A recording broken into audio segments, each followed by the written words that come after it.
You can't accept that Bible and reject the authority from which it came. In other words, the Catholic bishops, because it was at the councils of Carthage and Hippo in 393 and 397 that determined every one of those books that goes into that Bible. That Bible is a Catholic book. Now, of course, it comes from God, and he used human authors. But what books went into that Bible were determined by the Catholic Church. Now, I realize some of my Catholic friends here are not going to like this one, but hear me out and then feel free to disagree in the comments. The fundamental mistake this priest makes is that he thinks the Bible is an authoritative list of books determined by the church.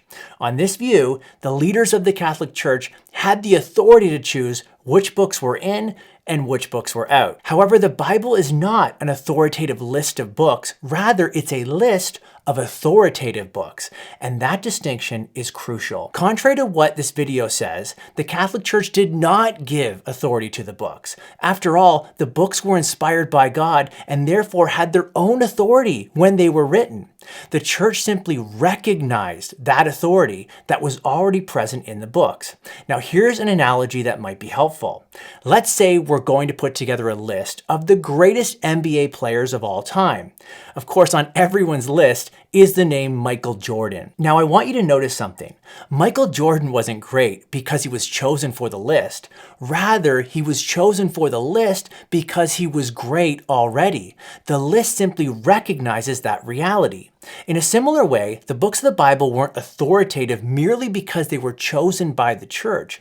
Rather, they were chosen by the church because they were authoritative already. As Anglican theologian J.I. Packer says, the church no more gave us the New Testament canon than Sir Isaac Newton gave us the force of gravity. Newton did not create gravity, but recognized it. And that's why, by the way, no one had to wait for a council at the end of the 4th century to determine which books were authoritative. In fact, writing 30 years before the councils mentioned in this video, Athanasius, Bishop of Alexandria, wrote an Easter letter which recognized all 27 books of the New Testament.